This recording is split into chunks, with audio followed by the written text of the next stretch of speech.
So, wir sind wieder auf Tour. Der letzte Tag, den wir hier nutzen können in Istanbul. Und wir stehen hier an der Stadtmauer von Konstantinopel. Und wenn man sich diese Stadtmauer mal anguckt, das sind Stadtmauern, die haben ewig lange standgehalten. Und unsere deutschen Stadtmauern, die sind ein bisschen kleiner, gingen schneller kaputt, aber das hier ist schon mächtig. Und das werden wir uns jetzt mal ein bisschen angucken.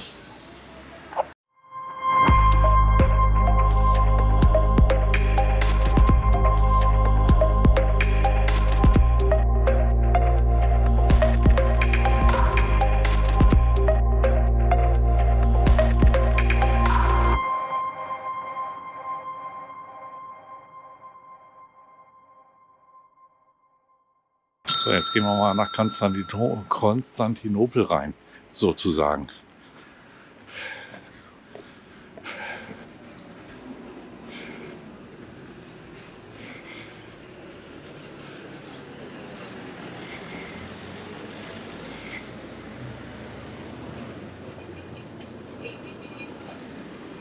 Drüben sieht man auch noch Stadtmauer.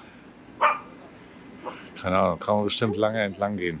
Wir gehen jetzt Richtung Fluss entlang.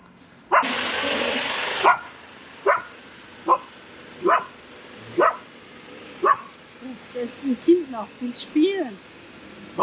Oynamıyor seninle.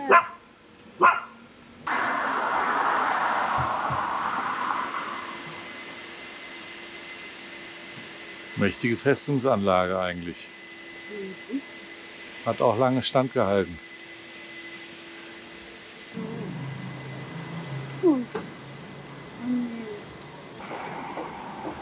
Also hier jetzt mal von der Innenseite aus, das sind die Außenmauern von Yedikul Hisarı. Und da wird jetzt natürlich renoviert. Ich weiß nicht, ob wir da rein können, das werden wir gleich mal gucken. Auf jeden Fall sehr interessant hier. Auch die Türme. Das ist Geschichte live. Konstantinopels Mauern. Einfach nur genial.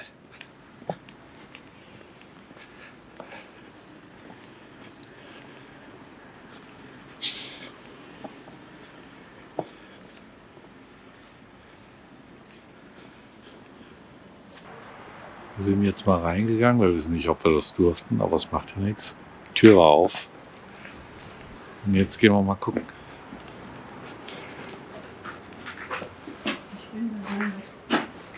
Wer bist du? Ich mach mal so und dann gehen wir in eine andere Zeitreise. Ah. Mach mal die Augen zu. Aber du siehst jetzt nicht aus wie... Ich bin immer noch da. Nee. Es hat nicht funktioniert wie bei Outlander. Wie bei Outlander. Ja, Outlander. Ah. Merhaba. Ulaşılabiliyor mu buralar? Bireysel olarak dolaşılmıyor. Rezervasyonla gelmeniz gerekiyor. Evet, burada ücretsiz rehberli turlar düzenleniyor ama bunun için gelmeden en az bir gün önceden kayıt yaptırıp öyle gelmeniz lazım. 7bireysel.com adresi üzerinden. Okey. Bu şekilde. Şimdi şöyle çekim yapamıyoruz. Yok maalesef. Şuracıktan şuradan. Eşim çekmeye olmaz mı? Alex, kannst du nicht alleine hier spazieren, du musst vorher reservieren. Okay. Und dann gibt es geführte Touren. Klar. Ja, gut, das sind Okay. die sieben Türme hier, ne?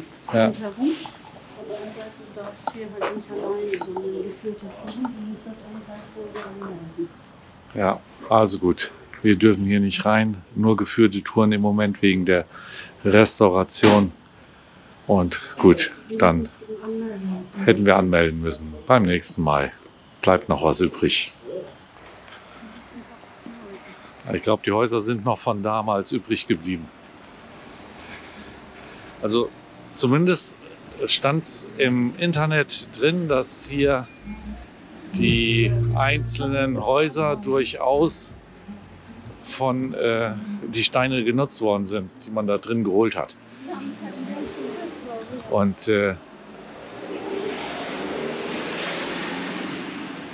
ja, jetzt laufen wir mal hier lang. Ich glaube, ich gehe mal auf den Bürgersteig. Und wir versuchen uns jetzt weiter durchzuschlagen Richtung Meer runter. Aber hier im Schatten der Burg. Wie heißt es? Yedikule? 7 Türme. Genau, 7 Türme, Yedikule halt. Genau.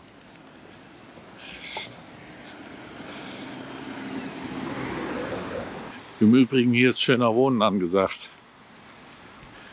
Top-Lage, Blick auf den Bosporus, zumindest auf der anderen Seite. Die Rückseite, die Stadtmauer, nämlich hier. Ja. Verkehr, gut, die Marmarei fährt hier, glaube ich, zwischendurch.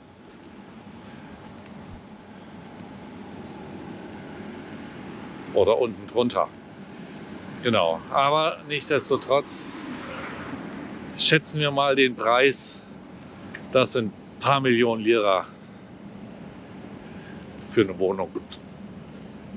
So, in Deutschland würde dann diese Mauer noch ein bisschen mehr ausgeschlachtet werden. Das ist hier, glaube ich, noch nicht so richtig angekommen, mit dem geschichtlichen Erbe bis hier umzugehen. Aber drinnen, okay, es wird ja angefangen, aber außen lässt es doch noch ein bisschen zu wünschen übrig. Das Wetter ist heute ein bisschen besser, deswegen hat man da hinten auch sicher schöne Aussicht auf Istanbul. Da kann ich glaube, die blaue Moschee erkennen, wenn ich das richtig sehe. Kann es aber auch falsch sehen. Ganz hinten ist die große Moschee, auf der anderen Seite die großen Wolkenkratzer da hinten auf der anderen Seite. Ja, mal gucken, am Meer unten wird es noch ein bisschen besser, schätze ich mal. Da sieht man nochmal den Bereich mit der U-Bahn vorne dran, Marmarei. Und hier auf der anderen Seite geht es weiter bis runter, dann zum Wasser. Und den Weg versuchen wir jetzt lang zu gehen. Da ist ein Park. Vielleicht kommen wir da rein. Vielleicht ist der wenigstens offen. Oh, hier ist jetzt so ein kleiner Park. Die Bäumchen auf dem Mauer stehen auch schon ein bisschen länger, sind auch schon ganz schön groß geworden. Ja. Und jetzt gehen wir mal hier lang gucken.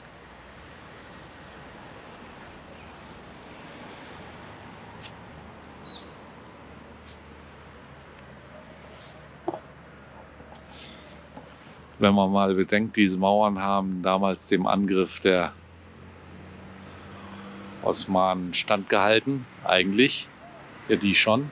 Ich weiß gar nicht, wo der Durchbruch geschafft worden ist. Man hat ja damals so eine riesengroße Kanone gebaut und mal einmal einen Durchbruch geschafft. Und damit ist Konstantinopel halt damals gefallen.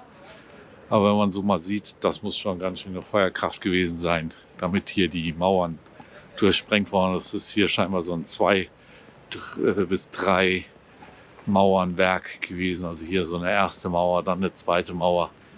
Ich glaube, da gab es dann wohl auch noch eine. Und ja, hat man sich dann irgendwann, ist man durchgekommen.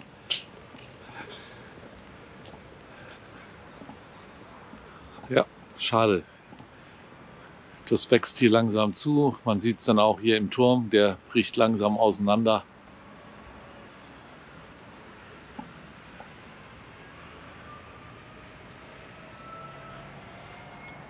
Ja, und hier ist so ein schöner Park mit vielen Tieren,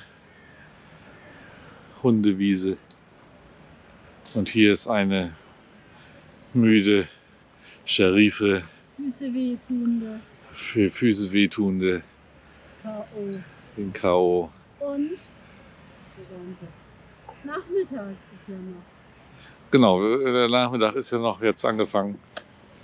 Aber wir fahren, wenn wir jetzt hier runtergelaufen sind, da vorne ist schon die Hauptstraße, da sind wir dann auch irgendwann mal lang gefahren. Da geht es dann links Richtung Eminönü, beziehungsweise auch Richtung Tunnel nach Asien rüber. Da sind wir ja schon mal durchgefahren, letztes Jahr zu sehen im Video. Und rechts geht es nach Bakırköy, da sind wir, glaube ich, hergekommen. Hier sind Freunde. 1, 2, 3, 4, 5. Viele Hundefreunde jetzt mit Ateş hier durchlaufen. Ich glaube, wir wären ein wenig gestresst. Ja, Björchen, nein. Natürlich nicht. Na? Die Junge kann nicht. Nee, die Lena nicht. Er lächelt in die Kamera. Haha. Ja. Die Außenmauern von Konstantinopel, ich sag's nochmal. Hörst du die Tiere vom Heim? Ja. Tierheim. Hinter der Mauer ist übrigens das Tierheim. Da werden die wahrscheinlich die Hunde eingesammelt, gechippt, kastriert und wieder rausgeschmissen. Ne? Naja, einige. Einige. Andere waren für Familienbesuch wie in Deutschland. Ja. Ja, hier kann man dann auch einziehen in die Hochhäuser. Die Aussicht ist hervorragend. Ich glaube, das ist auch gar nicht mal so billig, denke ich mal.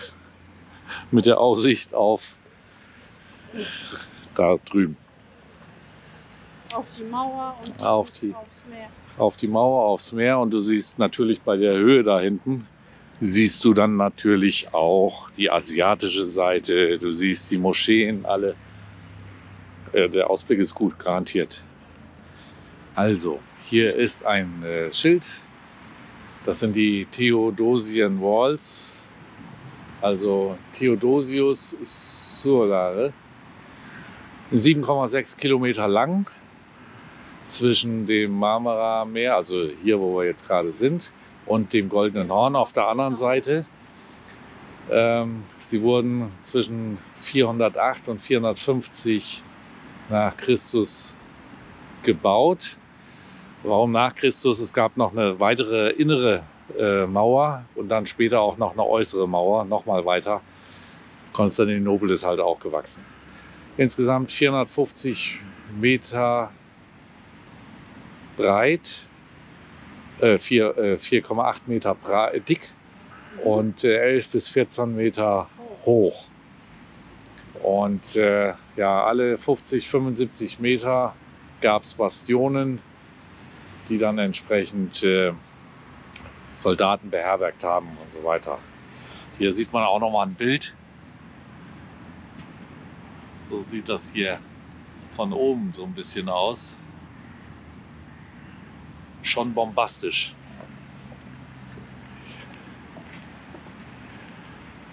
Ja. Ja, und hier hat die Mauer dann aufgehört. Das ist das Ende der Mauer. Und wenn ihr jetzt sagt, wir hätten hier einfach oben drum laufen können, nee, ist ja aufgeschüttet worden. Also hier wurde, ach nee, hier ist das Ende der Mauer, da vorne ist noch ein Turm.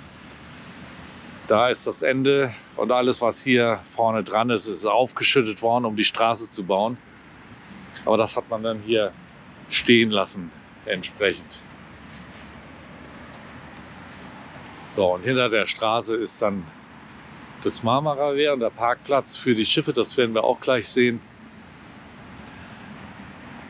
Und ja, es ist so geschichtsträchtig hier, das ist unglaublich. Es ist ja genau mein Ding eigentlich. Und da bist du halt drin, mitten im Oströmischen Reich, wie auch immer. Das hat man hier dann sehr schön angelegt. Hinter diesem Turm ist die Haltestelle, wo wir jetzt hingehen. Und da draußen, das sieht man vielleicht jetzt schon ein bisschen die Schiffe, aber das werden wir gleich von der Überführung dann noch ein bisschen besser sehen. Ja, also hier war dann das Ende der Mauer. Und jetzt nochmal die, ist das jetzt die Innenmauer? Ja, jetzt sind wir wieder innerhalb von Konstantinopel. Da drüben ist auch ein Tor, wo man durch konnte. Hier auch. Ich von innen, von der anderen Seite gar nicht gesehen, aber das sind die Tore und hier ist dann auch nochmal mit Schießscharten ausgestattet. Nochmal ein Turm. Richtung Meer ging der, genau, für die Schiffe. Aber gut, die Schiffe sind natürlich außen rum gefahren. Aber da gab es dann eine Sache mit einer Kette, das ist allerdings nicht hier gewesen, sondern am Goldenen Horn. Das könnt ihr dann auch mal nachlesen bei Wikipedia. Die Kette am Goldenen Horn.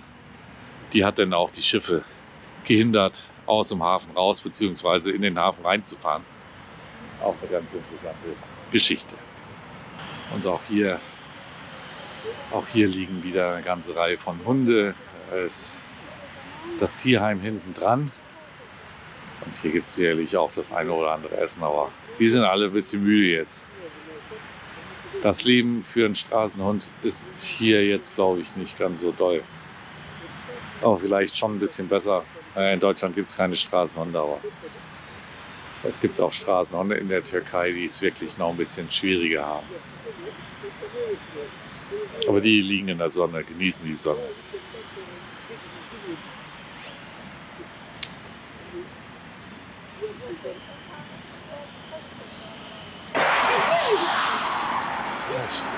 Straßenhunde-Gang.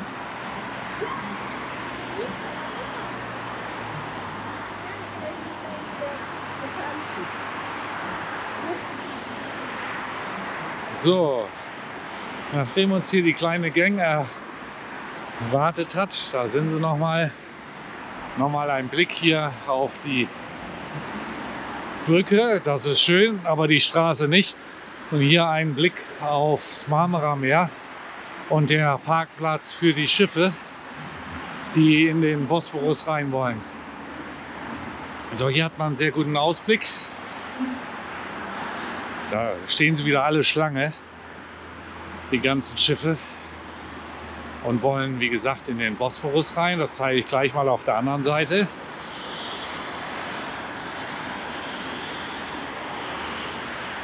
So, gehen wir auf die andere Seite. Das ist dann hier nochmal ein Park. Da unten ist unsere Haltestelle. Ja, und da sieht man dann entsprechend da vorne die Blaue Moschee. Ist da zu sehen. Genau, da drüben dann die asiatische Seite und hier dazwischen entsprechend die ganzen Schiffe, die in den Bosporus rein wollen.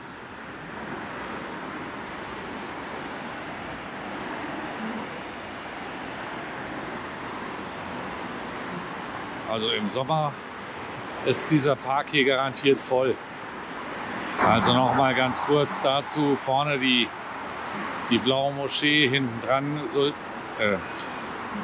Blaue Moschee ist Sultan Ahmed Moschee und die andere Moschee war jetzt nochmal Sultan Ahmed und Hagia Sophia. Hagia Sophia natürlich, meine Hagia Sophia in Türkisch, die auch hier zu sehen und dazwischen dann nebendran der Eingang in den entsprechenden Bosporus. Und die wollen alle rein, genau. Und die stehen Schlange bis da hinten. So, wir versuchen jetzt mit dem Bus vorne rumzufahren, einmal um die Moscheen rum, um Topkapi Palast nach Eminönü an die Galata-Brücke. Ich will noch was kaufen, müssen wir noch mal rüber auf Galata-Seite. Und ja, da fahren wir jetzt mit dem Bus hin. Mal gucken, was es kostet. Der Bus hier vorne geht's los. Hier ist die Hauptstraße. Wir berichten. Nach Eminönü, jetzt sind wir hier am Sportkomplex. So können die Leute hier, Kinder können hier kickern. Das ist ein riesiger Komplex, mehrere Plätze, Hallen. Konzerte und so weiter finden hier statt.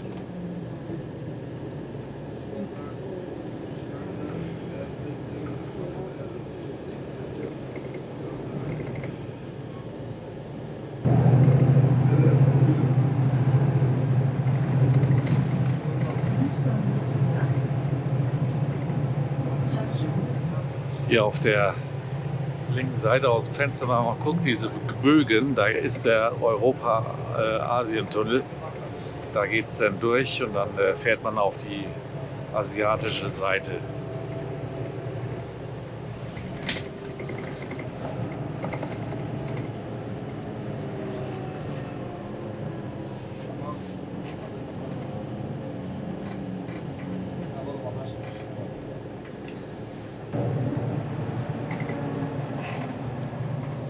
Da drüben ist die asiatische Seite zu sehen. Wir kommen jetzt so langsam nach Reminönü. 2 Kreuzfahrtschiffe. Hier darf mal einer durch den Bosporus fahren. Da vorne. Großes Containerschiff.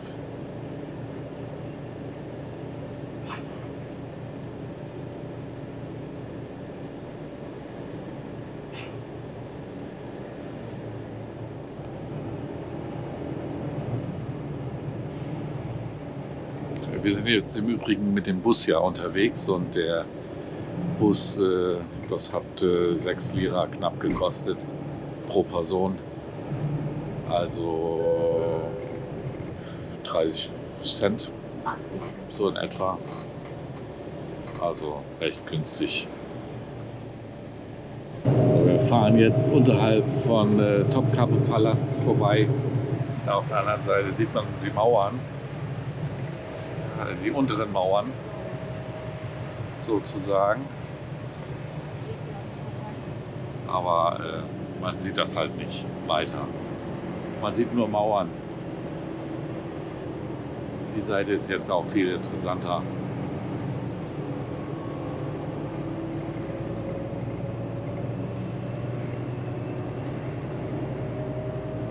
Wenn kein Stau ist, kann man hier ganz gut fahren.